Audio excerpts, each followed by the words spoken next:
وصحبه أجمعين ومن تبعهم بإحسان إلى يوم الدين.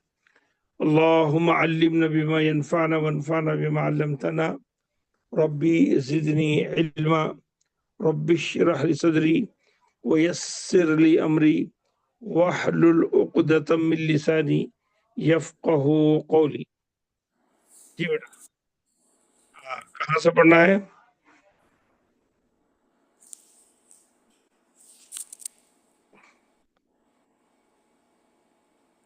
لائیے سبجیکٹ سامنے لائیے، عنوان یہ پڑھ لیے تھے نا، یہ دعا ثنا پڑھ لیے تھے ہم.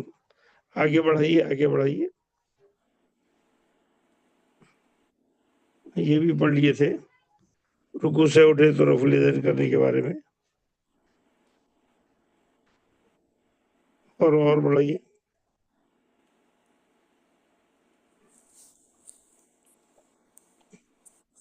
عورت اور مرد کی نماز میں فرق ہے، یہاں سے پڑھیں، اس سے پہلے سے پڑھنا ہے. جی یہاں سے پڑھنا ہے. کیا عورت اور مرد کی نماز میں فرق ہے؟ یہ سوال بہت سارے لوگ پوچھتے ہیں، ہاں، اور بہت سارے لوگ اس پر فرق بھی کرتے ہیں. احادیث صحیحہ میں یعنی صحیح حدیثوں میں رسول اللہ صلی اللہ علیہ وسلم سے عورت اور مرد کی نماز میں کوئی فرق نہیں ثابت ہے. یعنی اللہ کے رسول صلی اللہ علیہ وسلم نے عورتوں کے لیے کوئی الگ نماز، مردوں کے لیے کوئی الگ نماز نہیں بتائی ہے کہ مرد یہاں پر ہاتھ باندھیں، عورتیں یہاں پر ہاتھ باندھیں، مرد ایسا کھڑے رہیں، عورتیں ایسا کھڑے رہیں، مرد ایسا سجدہ کریں، عورتیں ایسا سجدہ کریں. ایسا الگ الگ آپ نے نہیں بتایا، نہ امہات المومنین نے اس کا ذکر کیا. ہاں اچھا، اگر فرق ہوتا تو احادیث میں اس کا ذکر ضرور ہوتا. یعنی اگر کچھ نہ کچھ ڈفرنس پایا جاتا تو اللہ کے رسول اس کا ذکر کرتے. احناف دونوں کی نمازوں میں فرق کرتے ہیں. احناف کا مطلب حنفی مسلک کے ماننے والے دونوں میں فرق کرتے ہیں، مگر اس کے لیے کوئی صحیح دلیل ان کے پاس نہیں ہے. بولتے ہیں عورتوں کو سمیٹ کر بیٹھنا چاہیے، سجدہ ایسا پورا سمیٹ کر کرنا چاہیے، دونوں پیروں کا سمیٹ کر بیٹھنا چاہیے. اس کے لیے ایسا منع ہے.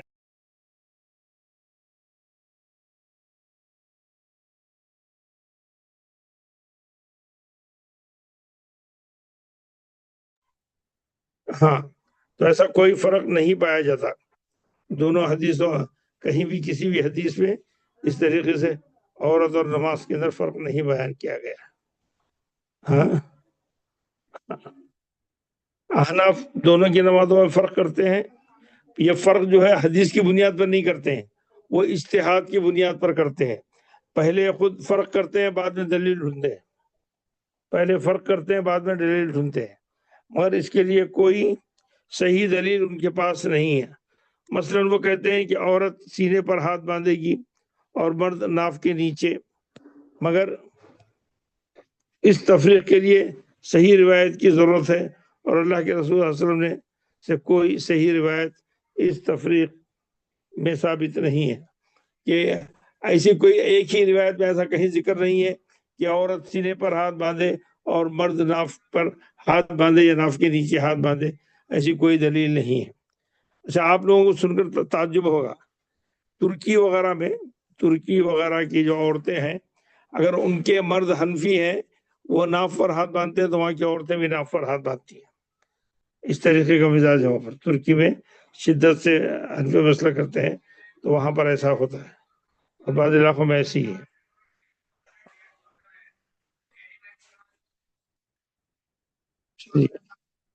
تو اس طریقے سے کوئی دلیل کے بغیر وہ لوگ بات کرتے ہیں. اگر دلیل پوچھے تو بولتے ہیں ہمارے امام نے کہا ہے، ہمارے علماء نے کہا ہے، ہمارے بڑوں نے کہا ہے، یہی دلیل ہے ان کی. تو یہ دلیل قابل قبول نہیں ہے. اس تفریق کے لیے صحیح روایت کی ضرورت ہے. تفریق یعنی فرق بیان کرنے کے لیے. تفریق فرق، کہ ایسا فرق مرد کے ساتھ ہے، ایسا فرق عورت کے ساتھ ہے، ایسا کہیں نہیں ہے. جہاں پر عورت اور مرد کے سلسلے میں جن چیزوں میں فرق کا ذکر کیا گیا ہے، وہاں پر بتایا گیا ہے لیکن یہاں پر نہیں بتایا گیا. ہاں، عورت رسول اللہ صلی اللہ علیہ وسلم سے کوئی صحیح روایت اس تفریق یعنی اس فرق میں ثابت نہیں ہے. اسی طرح وہ کہتے ہیں کہ عورت سجدے کی حالت میں اپنے پیٹ کو دونوں رانوں سے ملائے رکھے گی. اس مسئلے میں جن روایتوں سے وہ استدلال کرتے ہیں وہ حد درجے کی ضعیف روایتیں ہیں، یعنی جس کے اندر بہت سارے کمزور راوی ہیں اور اس کے مقابلے میں صحیح احادیث موجود ہے، تو وہ کمزور دلائل کو ترجیح دیتے ہیں، غلط ہے. تفسیر کے لیے دیکھیں تنقیح الکلام صفحہ 301 302، اس کے اندر یہ چیزیں ذکر کی گئی ہیں. ٹھیک ہے. خلاصہ کلام یہ کہ رسول اللہ صلی اللہ علیہ وسلم سے عورت اور مرد کی نماز میں کوئی فرق نہیں ثابت ہے، یعنی اسلام میں نماز کا حکم سب کے لیے ایک ہے. لہذا عورتوں کو اس طرح نماز پڑھنی چاہیے جس طرح رسول اللہ علیہ وسلم نے نماز پڑھی ہے. کیونکہ عورتوں کے لیے آپ نے یہ نہیں کہا کہ بھائی تم عائشہ عورتوں کو بتاؤ عورتوں کی نماز کیسی ہوتی ہے، اور ام المومنین حفصہ سے نہیں کہا کہ حفصہ تم بتاؤ عورتوں کی نماز کیسی ہوتی ہے. ان لوگوں نے اللہ کے رسول کی نماز دیکھی امہات المومنین نے، اور وہی نماز دوسروں کے سامنے ذکر کی، اور وہی صحابہ دیکھتے تھے اور اپنے گھر والوں کو بھی وہی نماز بتاتے تھے. صلو کما رأیتمونی اصلی، جس طریقے نے مجھے تم نے نماز پڑھتے ہوئے دیکھا اسی طریقے سے نماز پڑھو. اگر یہ بات مردوں کے لیے ہوتی تو کہتے کہ صلو کما رأیتمونی اصلی، عورتیں ایسا نہ کریں، ایسا کہا جاتا. مرد مجھے جیسا دیکھ رہے ہیں ویسے نماز پڑھو، اور عورتیں ویسے نماز پڑھو جیسے میں پڑھ رہا ہوں، اس کے اندر کچھ فلاں فلاں فلاں جگہ فرق ہے، اس طریقے سے کہا جاتا. ایسا کہیں بھی کچھ نہیں کہا گیا ہے، کہیں بھی کچھ نہیں.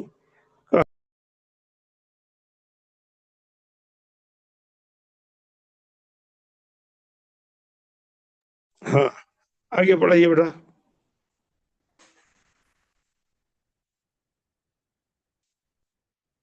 اس سے بات ثابت ہو گئی کہ اس میں کسی قسم کی تبدیلی نہیں، نماز میں کوئی فرق نہیں پایا تھا. نماز کی قضا، نماز فرض ہے، اگر فرض نماز چھوٹ جاتی ہے کسی وجہ سے، کوئی علت ہے کوئی سبب ہے اس کی وجہ سے کوئی نماز چھوٹ جاتی ہے، جسے بھول گئے سو گئے یا کوئی اور وجہ ہے، تو اس کی تفصیلات یہاں پر ذکر آ رہی ہیں. اگر عورت بھول گئی اور نماز نہیں پڑھی ہے یا سو گئی یا کسی دوسرے کام میں مصروف ہونے کی وجہ سے بھول گئی ہے اور نماز کا وقت ختم ہو گیا ہے، تو جب نماز یاد آئے فوراً اس سے پڑھ لینی چاہیے. تاخیر کرنا بہتر نہیں ہے، کیونکہ نبی کریم صلی اللہ علیہ وسلم کی حدیث ہے، نماز چھوٹ گئی تاخیر ہوئی تو فلیصلی اذا ذکرہا. پڑھیے آگے بڑھائیے، آگے بڑھائیے بیٹا. ہاں من نام عن صلاة او نسیہا فلیصلیہا متى ذکرہا فإنہا لا کفارۃ لہا الا ذالک. میں حدیث کو دوبارہ پڑھتا ہوں، الفاظ کے زیر و زبر پر آپ غور کیجئے، بہت آسان ہے. من ناما، من میم پر زبر ہے، من ناما ان صلاۃ او نسیہا، ناسیہ نون پر زبر سین پر زیر، نسیہا فلیصلیہ، فل لام پر جزب، یصلیہا یا پر پیش، سواد پر زبر لام پر زیر، یصلیہا متى ذکرہا فإنہا لا کفارۃ لہا الا ذالک.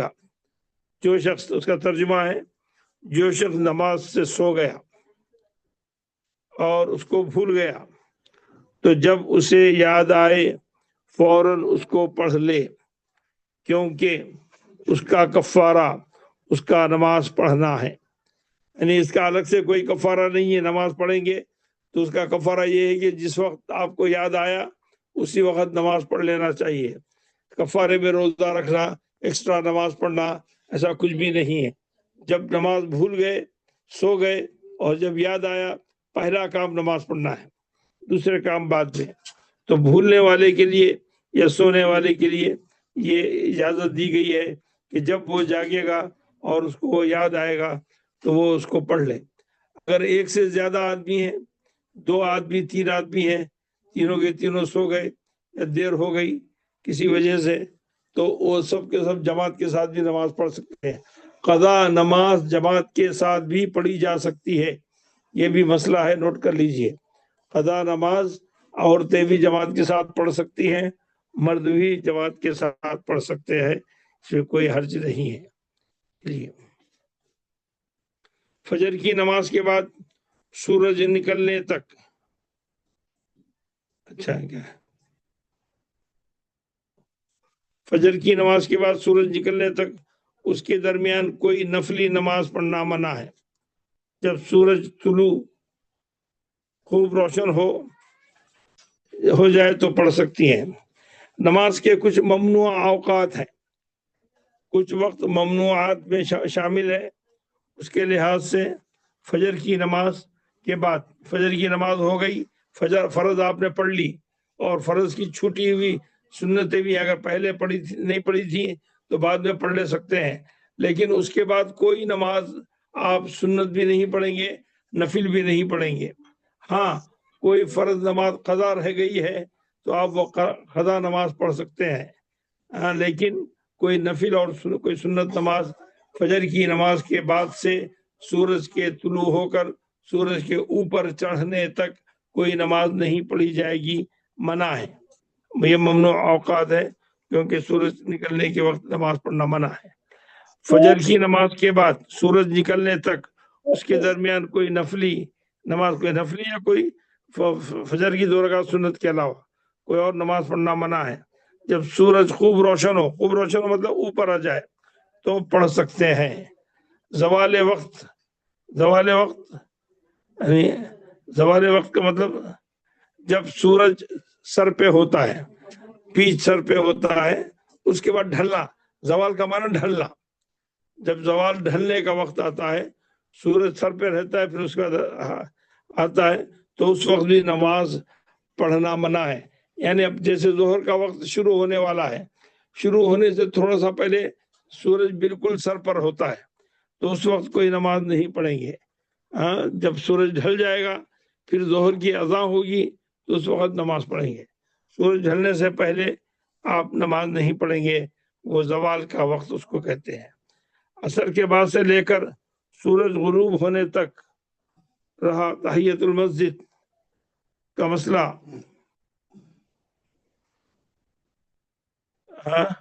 عصر کے بعد سے لے کر سورج غروب ہونے تک، عصر کی نماز جیسے فرض کیجئے 4:15 ساڑھے 4 کو ہو گئی، اس کے بعد سے غروب ہونے تک یعنی سورج ڈوبنے تک تحیت المسجد کا مسئلہ، تو اسے ان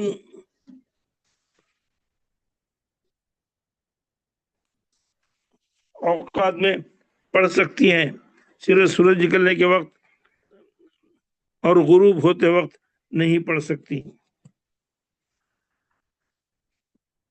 یعنی سورج نکل رہا ہے تو اس وقت نہیں پڑھ سکتی ہیں۔ سورج نکلنے سے پہلے اگر کوئی مسجد میں داخل ہوا، فجر کی نماز ہو چکی ہے اور اس نے تحیت المسجد پڑھنا ہے تو وہ تحیت المسجد پڑھ سکتا ہے سورج طلوع ہونے سے پہلے۔ اسی طریقے سے سورج عصر کے بعد سے مغرب تک کوئی بھی سنت پڑھنا منع ہے، نفل پڑھنا منع ہے، لیکن تحیت المسجد کوئی مسجد میں داخل ہوا تو مسجد میں داخل ہونا ایک سبب ہے، وہ سبب کی وجہ سے وہ نماز پڑھ سکتا ہے۔ لیکن جب سورج غروب ہو رہا ہو، سر پر ہو، بالکل غروب ہونے کے آثار ہیں، تو اس وقت کوئی نماز نہیں پڑھی جا سکتی، تحیت المسجد بھی نہیں پڑھی جا سکتی۔ ہاں، نماز میں عورت امام کو کس طرح متنبع کرے گی؟ اگر عورت نماز پڑھ رہی ہے، اب ہماری آج کے زمانے میں تو مشکل ہے، کیونکہ عورتوں کی مسجد الگ ہے، دور ہے، پیچھے سے کوئی آواز بھی جائے گی نہیں، دکھائی بھی نہیں دے گا، تو یہ اس زمانے میں پہلے مردوں کی صف ہوتی تھی، پھر بچوں کی صف ہوتی تھی، پھر اس کے بعد عورتوں کی صف ہوتی تھی، تو اس لحاظ سے وہاں ممکن تھا۔ اب آج کے زمانے میں جو مسجدیں ہیں اس میں اس طریقے کا امام کو متنبع کرنا غلطی پر مشکل نہیں ہے، مشکل ہے۔ ہاں اگر گھر میں پڑھ رہے ہیں، شوہر ہے، بیوی ہے، بچے ہیں، گھر کے محرم افراد ہیں، تو اس میں شوہر نماز پڑھا رہا ہے یا مرد آدمی نماز پڑھا رہا ہے، پیچھے گھر کی عورتیں ہیں، تو وہ ان کو کیسے متنبع کر سکتی ہیں، وہ یہاں پر ہم دیکھیں گے۔ نماز میں عورت امام کو کس طرح متنبع کرے مطلب آگاہ کرے۔ اگر نماز میں امام کو کچھ سہو ہو جائے، سہو بولتے ہیں بھول کو، اگر امام نماز میں بھول جائے، جیسے کوئی آیت پڑھتے پڑھتے چھوٹ گئی ہو، تو پیچھے سے آواز دے سکتے ہیں، یا رکوع میں جانے کے بجائے سجدے میں چلا گیا، تو عورت اپنی دہنی ہتھیلی کو بائیں ہتھیلی پر رکھ کر متنبع کرے گی۔ دہنی ہتھیلی کو بائیں ہتھیلی پر رکھ کر متنبع کرے گی مطلب تالی بجائے گی،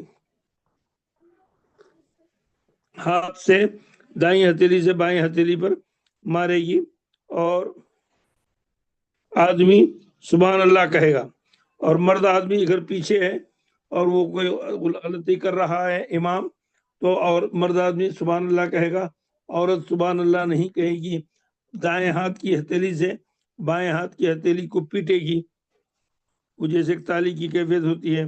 تو رسول صلی اللہ علیہ وسلم کی حدیث ہے، رسول صلی اللہ علیہ وسلم نے فرمایا من نابہ شیء فی صلاتہ، من نابہ شیء فی صلاتہ فلیسبح وانما التصفیق للنساء۔ ہاں اس حدیث کا ترجمہ ہے جس کو نماز میں کچھ لاحق ہو یعنی نماز میں کچھ غلطی ہوئی ہو، نماز کے درمیان میں ہو جائے، لاحق ہو جائے، تو مرد سبحان اللہ کہے گا، امام کو ارے امام صاحب غلطی کر رہے ہیں بول کے نہیں بولنا، ارے امام صاحب ایسا نہیں پڑھے آپ، امام صاحب کو بات نہیں کرنا، سبحان اللہ بولنا۔ تو امام کو ٹریننگ دی جاتی ہے، وہ سمجھدار آدمی ہوتا ہے، تو اس کو معلوم ہوتا ہے کہ سبحان اللہ بولنے سے میں نے کوئی غلطی کی ہے، پھر اس غلطی کو اصلاح کر لے گا۔ اور عورتوں کے لیے تصفیق ہے، تصفیق کہتے ہیں تالی پیٹنے کو، تالی بھی اتنی زور سے نہیں، ایک عام انداز میں جو آپ آواز وہاں تک پہنچ جائے، کیونکہ نماز کی حالت میں تالی وغیرہ نہیں پیٹی جاتی۔ اگر یہ آواز آ رہی ہے تو اس کا مطلب یہ کہ نماز میں کچھ نیا واقع ہوا ہے، کچھ غلطی ہوئی ہے۔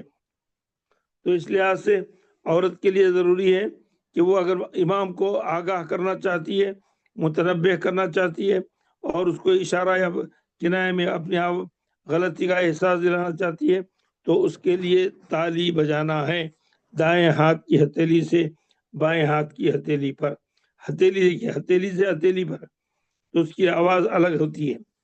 ہاں لہذا نماز کے درمیان چھوٹے بچوں کو لے سکتے ہیں، چھوٹے بچوں کو گود میں لے سکتے ہیں، نماز بھی پڑھ رہے ہیں اور بچوں کو گود میں لے رہے ہیں۔ دوران نماز چھوٹی بچی یا بچہ سامنے آ جائے تو اس سے عورت اٹھا سکتی ہے، گود میں لے سکتی ہے، کوئی حرج نہیں۔ ہاں خواہ نماز فرض نماز ہو یا سنت کی نماز ہو۔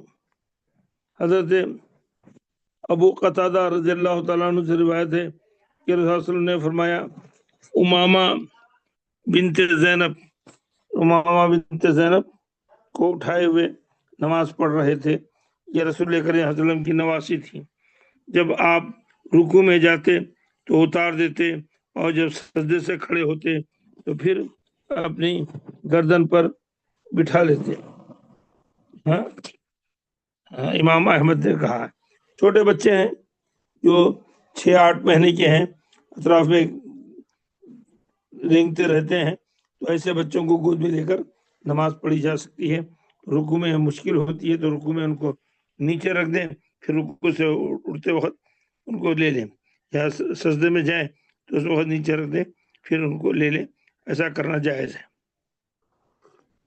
بہت سی مائیں کیا کرتی ہیں، چھوٹے بچوں کو رونے کے لیے چھوڑ دیتی ہیں، نہیں، اگر آپ گھر میں نماز پڑھ رہے ہیں، بچے بھی رو رہے ہیں، آپ آگے پیروں میں رہ رہے ہیں، تو ان کو گود میں لے کے آپ نماز پڑھ سکتی ہیں، تو زیادہ مناسب۔ مسجدوں میں بھی آتے ہیں بچے روتے ہیں تو پھر اور چیخ آواز آتی ہے ان کی، وہ چاہتے کیا ہے، ماں سے اٹیچمنٹ بچے کا مطلب ہے، گود میں لے گے تو ان کی آواز بند ہو جائے گی، رونا بند کر دیں گے، لیکن آپ اس کی طرف توجہ نہیں دیتے اور یہ سمجھتے ہیں کہ تقویٰ یہ ہے کہ بچہ روتے رہے اور آپ اپنی نماز پڑھے۔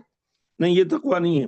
حدیث میں جب اجازت دی گئی ہے کہ آپ بچے کو گود میں لے سکتے ہیں، نماز پڑھ سکتے ہیں، وہ جیسے آپ کو سہولت ہے ویسا کر سکتے ہیں، تو اس کا ماحول ہمارے پاس نہیں ہے، بچوں کو چھوڑ دیتے ہیں اور بچے رونے لگتے ہیں، تو ایسا مت کیجیے۔ عورتوں کو مسجد میں نماز پڑھنے کا حکم۔ عورتیں مسجد میں جا کر جماعت کے ساتھ نماز پڑھ سکتی ہیں، کیونکہ رسول اللہ صلی اللہ علیہ وسلم کے زمانے میں عورتیں مسجد میں نماز پڑھتی تھیں۔ رسول اللہ صلی اللہ علیہ وسلم نے عورتوں کو نماز پڑھنے کا مسجد میں حکم بھی دیا، منع بھی کیا، لیکن عمل تھا صحابہ کا اور صحابیات کا عمل تھا، وہ نماز پڑھنے کے لیے مسجد میں آتی تھی۔ حضرت عائشہ سے روایت ہے کہ عورتیں رسول اللہ صلی اللہ علیہ وسلم کے ساتھ نماز پڑھتی تھیں، یعنی رسول اللہ علیہ وسلم امامت کرتے تھے اور یہ پیچھے نماز پڑھتی تھیں، پھر وہ اپنی چادروں کو اوڑے ہوئے مسجد سے واپس ہوتی تھیں، مگر اندھیرے کی وجہ سے پہچانی نہیں جاتی تھیں۔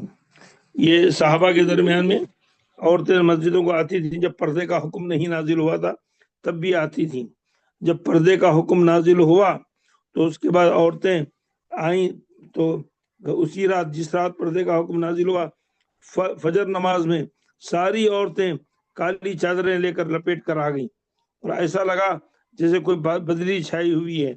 صحابہ کہتے ہیں اس کے بعد مسجد سے عورتیں ایسے نکلی جیسے کوئی آسمانی کالی بدلی چھائی ہوئی ہے، ہاں، تو عورتیں پردے میں مسجد کو آتی تھیں اور جاتی تھیں۔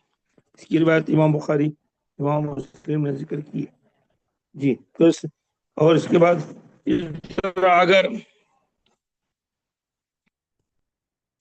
تھوڑا سا نیچے کیجیے بیٹا، تھوڑا سا نیچے کیجیے، اور اسی طرح اگر عورت پورے پردے کے ساتھ مسجد میں جانے کے لیے اجازت طلب کرے تو اسے اجازت دینا چاہیے، یعنی شوہروں کو بتایا جا رہا ہے کہ عورت پردے کے ساتھ مسجد جا رہی ہے اور مسجد میں بھی پردے کا اہتمام ہے، تو نماز سے روکنے کا کوئی سوال نہیں پیدا ہوتا، روکنے کا کوئی حق نہیں ہے۔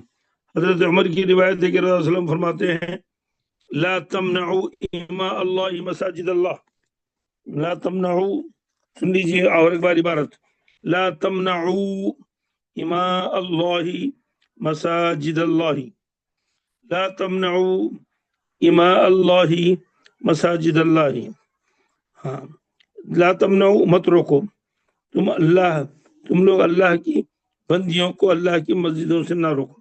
اماء کہتے ہیں امتن کی جمع ہے، اماؤن لونڈیاں، لونڈیاں مطلب اللہ کی بندیاں، امت اللہ اللہ کی بندی، اماء اللہ اللہ کی بندیاں، مساجد اللہ مسجد کی جمع ہے، اللہ کی مسجدوں میں وہ نماز پڑھنے کے لیے آتی ہیں، تو ان کو مت روکو۔ یہ روایت حضرت عمر رضی اللہ تعالیٰ عنہ کو کی روایت ہے۔ جب تمہاری عورتیں مسجد میں جانے کی اجازت طلب کرے تو اب انہیں مت روکو، اس لیے میں حضرت بلال نے کہا میں انہیں ضرور منع کروں گا۔ حضرت ابن عمران کی طرف متوجہ ہوئے اور برا بھلا کہا، اور کہا کہ میں تم کو رسول اللہ علیہ وسلم کی حدیث بتا رہا ہوں اور تم کہہ رہے ہو کہ میں روکوں گا، مطلب فتنے سے، لوگوں کا فتنہ بہت ہے، عورتیں جاتی ہیں تو پیچھے غنڈے لوگ بھی، آوارہ لوگ بھی ان کو ستاتے تھے، اس زمانے میں زیادہ ہوتا تھا۔ اہل مدینہ میں آزاد عورتیں معلوم ہوتی تھیں اور غلام عورتیں معلوم ہوتی تھیں، تو آزاد عورتوں کے پیچھے کچھ اوباش لڑکے ستانے کے لیے پیچھے رہتے تھے، تو اس لیے یہ لوگ منع کر رہے تھے، اس کی وجہ تھی۔ تو اس کے جواب میں انہوں نے کہا میں تم کو اللہ کے رسول کی حدیث سنا رہا ہوں تو تم لوگ مجھے کیسے منع کر سکتے ہو کہ اللہ کے رسول نے جب اجازت دی ہے تو تم ہی منع کرنے کا کوئی حق حاصل نہیں ہے. میں تم کو حدیث بتا رہا ہوں اور تم کہہ رہے ہیں کہ میں روکوں گا. ان روایتوں کے علاوہ دوسری بہت ساری روایتیں ہیں جن سے معلوم ہوتا ہے کہ عورتیں مسجد میں نماز کے لیے جا سکتی ہیں. شرط یہ ہے کہ مسجد میں ان کا بہترین انتظام ہو اور پورے پردے کے ساتھ جائیں. خوشبو نہ لگائیں. آگے بڑھائیے بیٹا.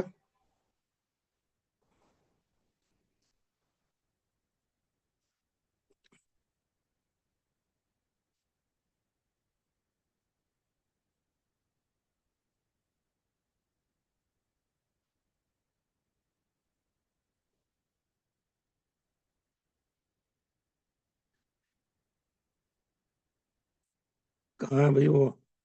ہاں. عورتوں کو مسجد میں جانے سے لا تمنعوا نساءکم المساجد کا ترجمہ ہے مذکورہ روایتوں سے گھروں کے لیے زیادہ بہتر. اور ایک روایت میں کہ لا تمنعوا مساجد نساءکم المساجد وبیوتہن خیر لہن. نہیں آگے سے پڑھنا. آپ اوپر کی عبارت جہاں سے چھوٹا تھا وہاں سے لے جائیے. تھوڑا تھوڑا بڑھائیے بیٹے. ہاں یہاں ٹھیک ہے. یہاں بس بس بس. اور ان روایتوں کے علاوہ دوسری بہت سی روایتیں ہیں جن سے معلوم ہوتا ہے کہ عورتیں مسجد میں نماز کے لیے جا سکتی ہیں. شرط یہ ہے کہ مسجد میں ان کا بہترین انتظام ہو اور پورے پردے کے ساتھ جائیں. خوشبو وغیرہ ہرگز استعمال نہ کریں. باہر نکلتے ہوئے عورت کو حق نہیں ہے کہ وہ اپنے کپڑوں پر یا اپنے جسم پر ایسی خوشبو لگائے جس سے آزو بازو چلنے پھرنے والوں کو اس کی مہک ہو اور وہ اس کی طرف متوجہ ہوں. تو اس طریقے کا اہتمام کریں. ایک پروگرام میں مجھے ایک خاتون نے بتایا, ہماری ایک شاگردہ نے, کہ شیخ خواتین مسجد کے نام پر آتی ہیں تو وہ لپسٹک لگاتی ہیں, بہت چہرے کو بہت سارے کریمز لگاتی ہیں اور ایک دم خوبصورت کوئین بیوٹی کوئین بن کر آتی ہے. تو کیا ایسا کرنا جائز ہے؟ اس طریقے سے سوال کیا تھا. تو دراصل خذوا زینتکم عند کل مسجد, نماز کے لیے آپ اپنے آپ کو بہتر سنوارو. اس کا مطلب یہ ہے کہ آپ کی پاکیزگی ہے, کپڑے پاک ہونا چاہیے. لیکن اس طریقے کی چیزیں جو دنیا کی زینت بنتی ہے وہ زینت نہیں ہے. اللہ کے لیے زینت آپ کے چہرے پر عطر خوشبو لگانا یا چہرے پر پاؤڈر لگانا وہ زینت نہیں ہے.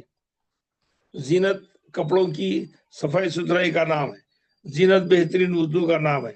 زینت اللہ تبارک تعالیٰ کے حضور اخلاص کا نام ہے. یہ ظاہری طور پر آپ جیسے پارٹیوں میں دعوتوں میں کپڑے پہن کر شو پٹ اپ کر کے جاتی ہیں, وہ نماز کے لیے مقصد نہیں ہے. اللہ تبارک تعالیٰ کو اخلاص پہنچتا ہے, آپ کا دکھاوا نہیں.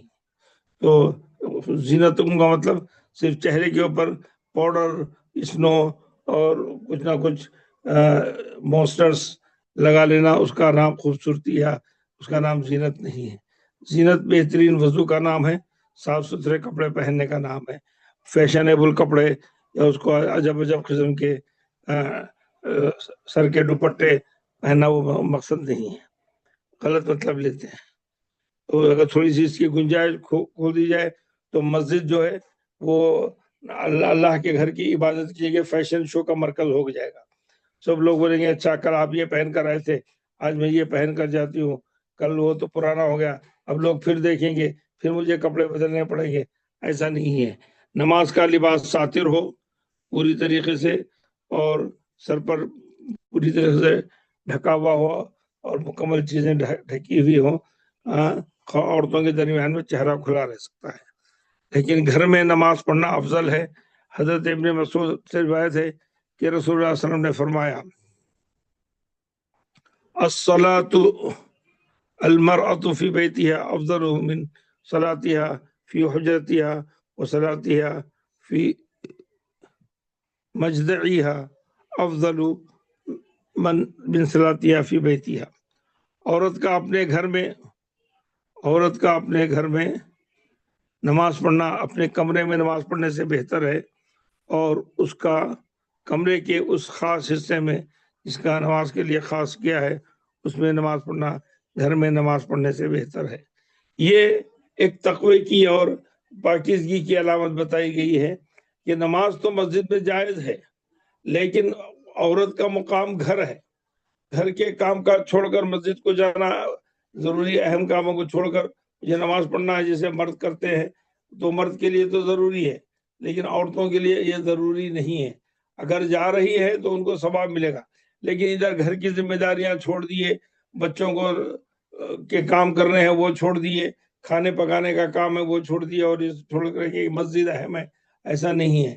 ایسی صورت میں کہا گیا ہے کہ مسجد میں آپ اگر اپنے دہلان میں نماز پڑھ رہی ہیں تو بہتر ہے کمرے میں نماز پڑھیں، کمرے میں نماز پڑھ رہی ہے تو اس سے بہتر ہے گھر کے اس حصے میں نماز پڑھیں جو ہم لوگ اس کو کوٹری کہتے ہیں، جہاں پر سامان الگ کونے میں رکھا جاتا ہے، تو چھپ چھپا کر ایسی جگہ نماز پڑھے، یہ افضلیت کی دلیل دی گئی ہے۔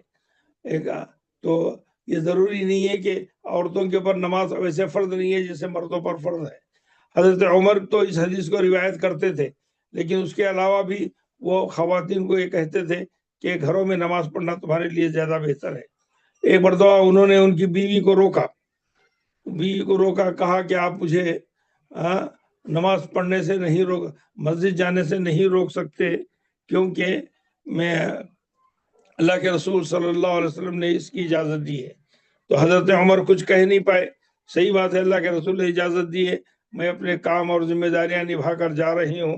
تو حضرت عمر کی جو بیگم تھی وہ ذرا ڈیل ڈول میں بڑی تھی، اگر وہ گھر سے باہر نکلتی تو لوگ پہچان لیتے تھے کہ یہ حضرت عمر کی بیوی ہے۔ تو حضرت عمر نہیں چاہتے تھے کہ دنیا والے ان کی بیوی کو دیکھیں اور پہچانے کہ یہ عمر کی بیوی ہے۔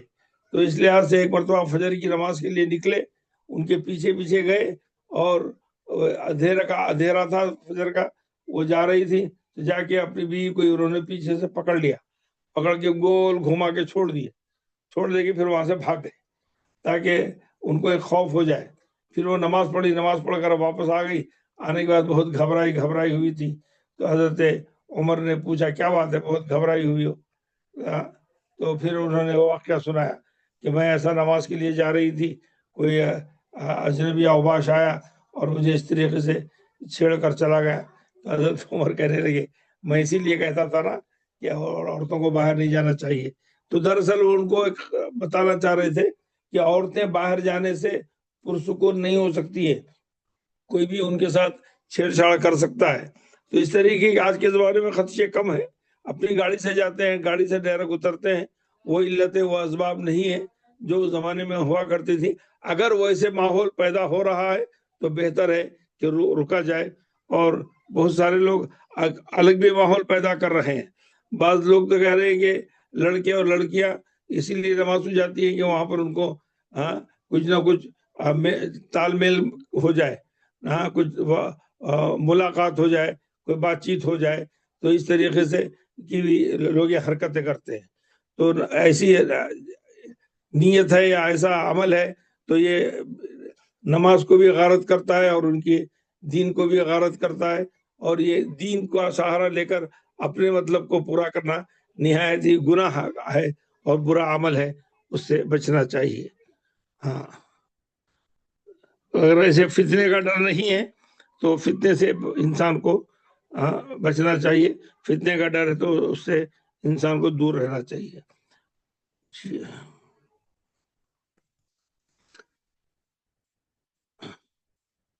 لیکن گھر میں اچھا مذکورہ روایتوں سے معلوم ہوا کہ عورت مسجد میں نماز پڑھ سکتی ہے، لیکن گھر میں نماز پڑھنا افضل ہے۔ البتہ اگر فتنے کا خوف ہے تو اجتناب کرنا یعنی بچنا، اجتناب کے معنی بچنا ہے، اجتناب کرنا بہتر ہے۔ حضرت عائشہ ام المومنین رضی اللہ تعالی عنہ فرماتی ہیں لو ان رسول اللہ صلی اللہ علیہ وسلم رأى من النساء ما رأينا لمنعناهن من المسجد كما منعت بنو اسرائیل نساءها كما منعت بنو اسرائیل نساءها۔ فرماتے ہیں دیکھیے جو کچھ میں نے عورتوں کے متعلق دیکھا ہے، کب رسول کریم صلی اللہ علیہ وسلم کی وفات ہو چکی ہے، ام المومنین ابھی زندہ ہے، اور وہ دنیا کے اندر بدلتے ہوئے حالات کو دیکھ رہی ہیں اور دیکھتے ہوئے کہہ رہی ہیں کہ اگر آج کی اس کیفیت کو اللہ کے رسول دیکھتے، آج کے حالات کو دیکھتے تو رسول صلی اللہ علیہ وسلم بھی دیکھ لیتے تو انہیں مسجد میں جانے سے روک دیتے. ہاں، مسجد میں جانے سے روک دیتے. کیوں؟ کہ عورتوں کا میل جول زیادہ ہو گیا ہے، بے پردگی زیادہ ہو گئی ہے. تو یہ چیزیں اللہ کے رسول صلی اللہ علیہ وسلم پسند نہیں فرماتے، نہ شریعت اس کو پسند فرماتی، تو ان کو اس پر پابندی لگا دی جاتی. تو رسول کریم صلی اللہ علیہ وسلم کہتے ہیں بنو اسرائیل کی عورتوں کو جیسے روکا گیا ہے، بنو اسرائیل نے اپنی عورتوں کو جیسے روکا، ویسے رسول اللہ صلی اللہ علیہ وسلم ان کو روک دیتے. آگے بڑھائیے بیٹا.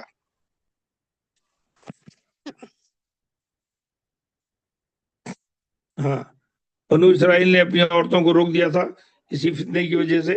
تو اسی طریقے سے اللہ کے رسول صلی اللہ علیہ وسلم بھی روک دیتے. اور حج میں طواف میں، یہ طواف میں عمرے کا ہو یا حج کا ہو، چہرے کا پردہ عورتوں کو نہیں کرنا ہے. چہرے کا پردہ عورتوں کو نہیں کرنا ہے. لیکن جب اللہ کے رسول صلی اللہ علیہ وسلم کے زمانے میں لوگ بڑا احتیاط کرتے تھے، لیکن حضرت عمر کے زمانے میں لوگ زیادہ ہونے لگے، بڑھنے لگے. اور اس کے بعد کے زمانے میں اور زیادہ لوگوں کے درمیان میں تال میل زیادہ ہو گیا. زیادہ لوگ بے حیائی کا یا اسلامی قوانین کی پابندی نہیں ہونے لگی. لوگ کہنے لگے اگر یہ منظر اللہ کے رسول دیکھتے تو بہت پہلے منع کر دیتے، اگر حضرت عمر دیکھتے تو وہ لوگوں کو سزائے کوڑے تک متعین کر دیتے اور عورتوں کو پردہ کرنے کا حکم دیتے.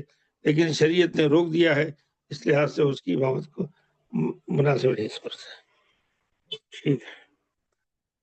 مذکورہ بالا روایتوں کی روشنی میں مندرجہ ذیل شروط کے ساتھ عورت مسجد جا سکتی ہے.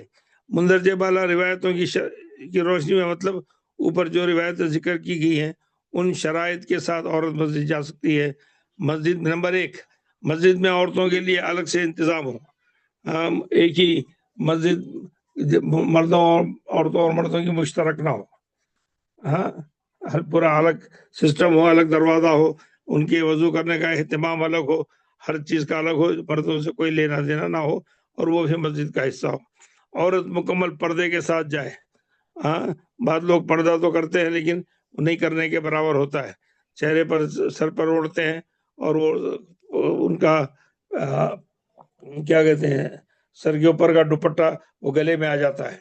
آپ اگر بنگلور جائیں گے، وہاں کے بنگلور کے مسلم علاقے میں عورتوں کو دیکھیں گے، عورتیں برقع پہنی ہوئی ہوتی ہیں لیکن نہ ان کے سر پہ دوپٹہ ہوتا ہے، نہ چہرے پر نقاب ہوتا ہے، اور وہ اتر کر گلے میں آ جاتا ہے اور اسی طریقے سے وہ بازاروں میں گھومتی رہتی ہیں. یہ سراسر بے پردگی ہے اور یہ چیز بنگلور میں خاص طور پر دیکھی جا سکتی ہے. جو بنگلور کی بچیاں اگر اس میں ہیں یا اس علاقے کی ہے کرناٹک کی، تو یہ لوگ اس چیز کو محسوس کر سکتے ہیں. وہاں کوئی ان کو بتاتا نہیں، نہ دکان والے بتاتے، نہ گھر والے بتاتے، نہ وہاں اس کے طرف کوئی ترغیب دی جاتی، نہ پروگراموں میں بات کہی جاتی. یہ بہت زیادہ وہاں پر ہے کہ برقع پہن کے تو گھر سے نکلتے ہیں لیکن وہ برقع گلے کے اندر آ جاتا ہے، چہرے سے دوپٹہ بھی ہٹ کر نیچے آ جاتا ہے اور وہ اس کی بے پرواہ ہو جاتے ہیں. تو چوتھی بات یہ بتائی گئی ہے. تیسری بات، خوشبودار چیزیں ہرگز نہ استعمال کریں. ایک تو وہ فیشن بھی ہو گیا ہے، یہ پرفیوم مردوں کا ہے، یہ پرفیوم عورتوں کا ہے. بھائی آپ مردوں کا ہو یا عورتوں کا پرفیوم ہو، پرفیوم خود لگانا مناسب نہیں ہے. آپ کے لیے، آپ کی خوشبو آپ کے شوہر کے لیے ہے اور دیگر افراد کے لیے نہیں ہے. ایون گھر کے بھائی کے لیے بھی نہیں ہے، باپ کے لیے بھی نہیں ہے. نوٹ کر لیجئے بچیوں، آپ کے لیے بتا رہا ہوں. آپ کی خوشبو، آپ کے جسم کی خوشبو، آپ کے جسم کا کوئی بھی حصہ دوسروں کو دیکھنے کا، للچانے کا، بتانے کا نہیں ہے. یہ صرف اور صرف آپ کے شوہر کا حق ہے. اگر آپ اچھے کپڑے پہنے یا اچھا لباس پہنے، خوشبو لگائے، تو صرف آپ کے بیڈ روم، آپ کے کمرے کی حد تک محدود ہے. اس کو عام کرنے کی کوشش نہ کریں، عام کرنے کی کوشش نہ کریں. یہ بہت بڑا گناہ ہے. گھر کے محرم رشتے بھی اس کے حقدار نہیں ہیں.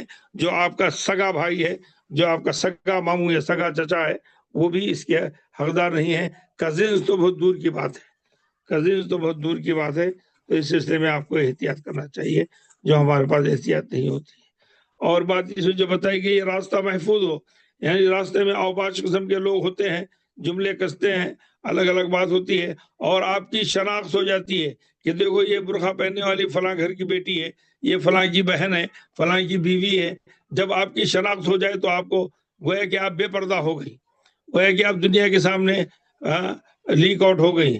تو اس طریقے سے جب ایسا کہا جانے لگا تو باہر جانا بند کر دینا چاہیے. ان لوگوں کو موقع نہ دیں جو آپ کے برقعے کی شناخت کرتے ہیں، آپ کی شخصیت کی شناخت کرتے ہیں، آپ کے کپڑوں کی شناخت کرتے ہیں، ان کو منع کر دینا چاہیے. ایسی کوئی اجازت اسلام میں نہیں. چلیے، عورت کی امامت. کیا عورت مرد کی امام بن سکتی ہے؟ عورت مرد کی امام نہیں بن سکتی، کام مرد کوئی بھی ہو. رسول اللہ صلی اللہ علیہ وسلم نے فرمایا لن يفلح قوم ولو امرهم امرأة، وہ قوم کبھی کامیاب نہیں ہو سکتی جس نے اپنا معاملہ کسی عورت کے سپرد کر دیا ہو. یعنی عورت لیڈرشپ کری اور سردار بن گئی تو ایسی قوم کامیاب نہیں ہو سکتی، یہ بتایا. تو اس میں عورت بچے کی بھی امامت نہیں کر سکتی. خود ماں ہے اور بیٹا ہے، اور بیٹا مرد ہے، بچہ ہے، تو وہ ماں بچے کی بھی امامت نہیں کر سکتی، بچہ ہی امامت کرے گا. ہاں، اگر عورت مرد سے زیادہ پڑھی لکھی ہے تب بھی امام نہیں بن سکتی. رہا رسول صلی اللہ علیہ وسلم کا یہ فرمان یؤم القوم اقرأهم الکتاب اللہ، اقرأهم کتاب اللہ، قوم کا امام وہ شخص کرائے جو کتاب اللہ کا زیادہ عالم ہو. تو یہ حدیث مردوں کے ساتھ خاص ہے، کیونکہ امامت کا جو عہدہ ہے وہ صرف مردوں کے لیے ہے. عورتیں مردوں کی امامت نہیں کر سکتی، عورتیں عورتوں کی امامت کر سکتی ہیں. دنیا کے اندر حال ہی میں یہ فتنہ بھی اٹھا ہے، یورپی کنٹریز میں، کینیڈا میں، امریکہ میں، انگلینڈ میں، ایسی بہت ساری اپنے آپ کو ترقی پسند خواتین کہنے لگی، اور انہوں نے امامت کی، جن کے پیچھے مرد بھی پڑھ رہے ہیں اور دوسرے لوگ بھی پڑھ رہے ہیں، اور اس کو فخر محسوس کر رہے ہیں کہ ہم ایکویلٹی اور مساوات کے برابر ہیں. نہیں، اسلام بہتر جانتا ہے مساوات کیا ہے، کس لیول کے ہونی چاہیے. عورت کو اس درجے میں نہیں لایا جا سکتا جو مرد کا درجہ ہے، کسی بھی صورت میں وہ کتنی بھی قابل ہو، مرد کے برابر امام نہیں بن سکتی. اس کو ایسا کرنے والے گنہگار ہیں.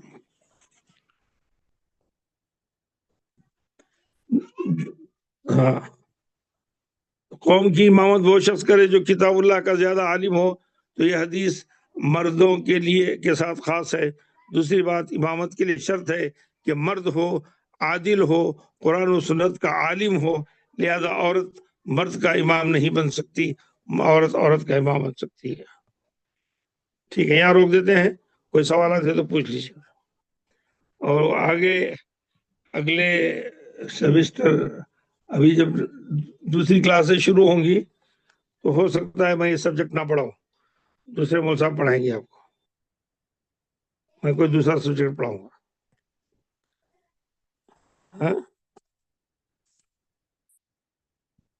ہاں، کوئی سوال ہے تو کر لیجیے.